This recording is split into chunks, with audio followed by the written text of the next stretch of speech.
Des fils et des fils de camions qui attendent le long d'un quai visiblement devenu trop petit.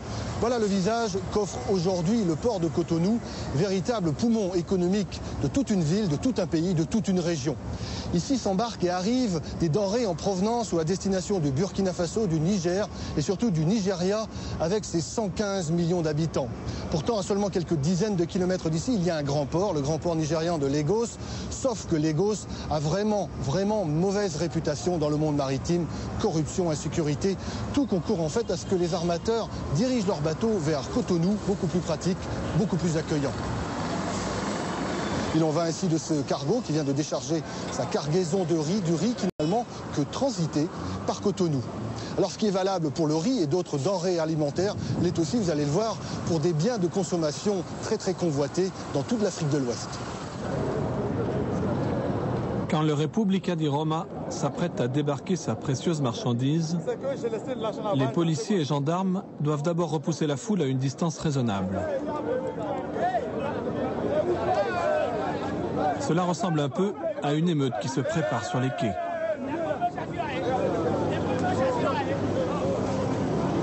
Pourtant, l'entrée du port est soigneusement filtrée. Il faut bien lutter contre la mauvaise réputation persistante.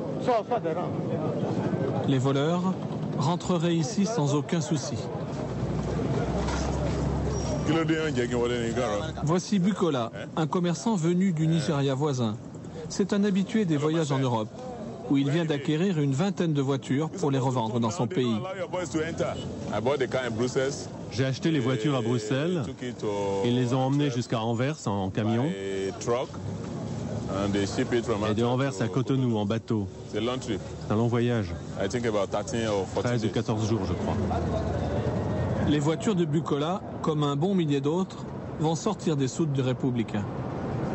Des véhicules d'occasion, souvent trop fatigués pour rouler en Europe, mais en Afrique, ils vont trouver preneur facilement. Pour ce débarquement, objet de toutes les convoitises, la compagnie Grimaldi a engagé une police privée. Pour tenir à l'œil les chauffeurs du port, soupçonnés d'être les premiers voleurs.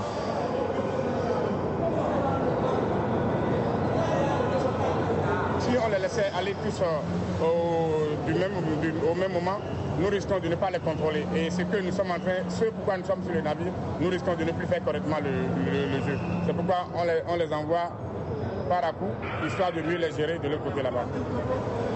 Et à la sortie, fouille au corps systématique.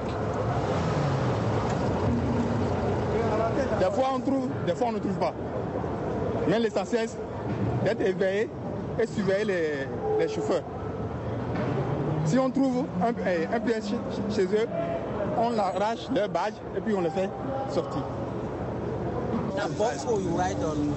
Bukola vient de retrouver les transitaires en douane qui travaillent pour lui.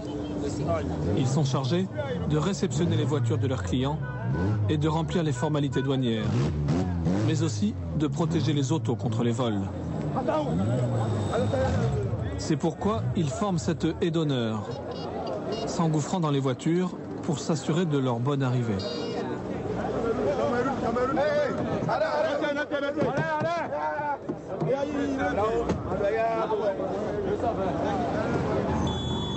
En plus des transitaires du port, on estime que chaque voiture débarquée à Cotonou fait travailler une dizaine de personnes dans le pays. Nous voici dans l'atelier de Mousse Moulerou, grand spécialiste des tonneaux, chargé de remettre sur pied les autos accidentés venus des pays riches.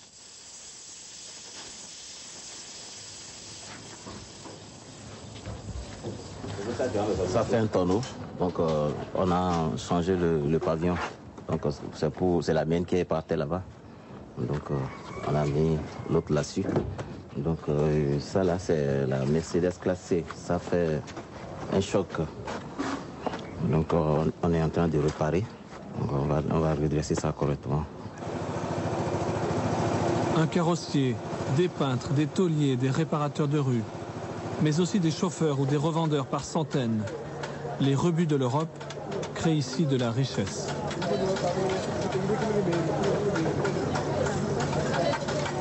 En permanence, Plus de 30 000 véhicules sont parqués à Cotonou, des abords du port jusqu'au centre-ville, en attente d'être vendus. La capitale économique du Bénin est devenue le plus grand parking à ciel ouvert du continent africain.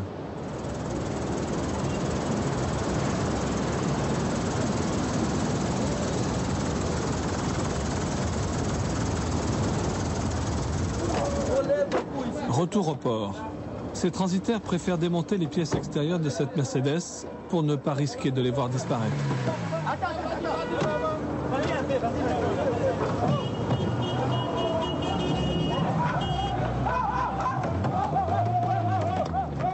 Mais parfois, on ne sait plus qui est qui et les petits voleurs se glissent parmi les transitaires.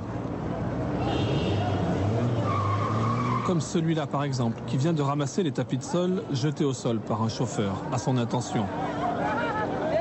C'est à côté de là-bas, là où vous arrêter là-bas, regarde, c'est ça, voilà. Ça on vole là-bas. Enlevez baguette, vendre dans le voiture, pas comme ça.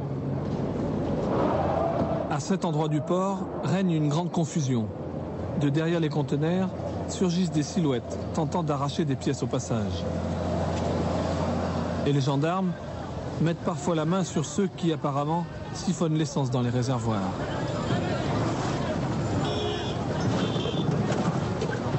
Certains chauffeurs, ayant des complices plus loin, préfèrent passer en trombe.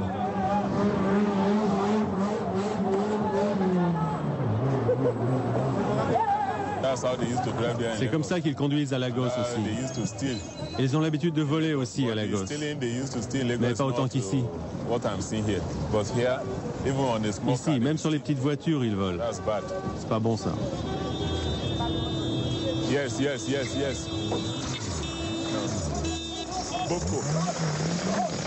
Si Bukola récupère ses voitures à Cotonou aujourd'hui, ce n'est pas par goût du voyage, mais par obligation. Depuis quelque temps, le Nigeria a interdit l'importation des vieilles voitures sur son territoire. Celles-ci passeront donc la frontière en douce à travers la brousse. C'est un secret de polichinelle. Et si par malheur, les voitures sont interceptées par les douaniers, Bukola aura tout perdu. Et pourtant, il croit en l'avenir de ce business un peu risqué.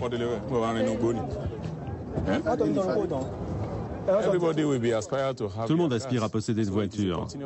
Donc c'est un marché sans fin. Ça fait 13 ou 14 ans que je fais ce métier. Je le connais par cœur.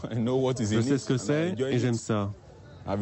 J'ai commencé avant de me marier. Maintenant je suis marié, j'ai 3 enfants. Je gagne ma vie avec ça. Cela fait partie de moi. Toutes les formalités accomplies, les voitures rejoindront le cortège du samedi matin pour se disperser dans les pays alentours. Sur leur route, elles auront apporté un peu de prospérité à tous ceux qui les ont approchées.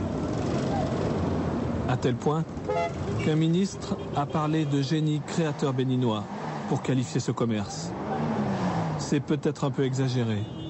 Disons plutôt génie bricoleur béninois.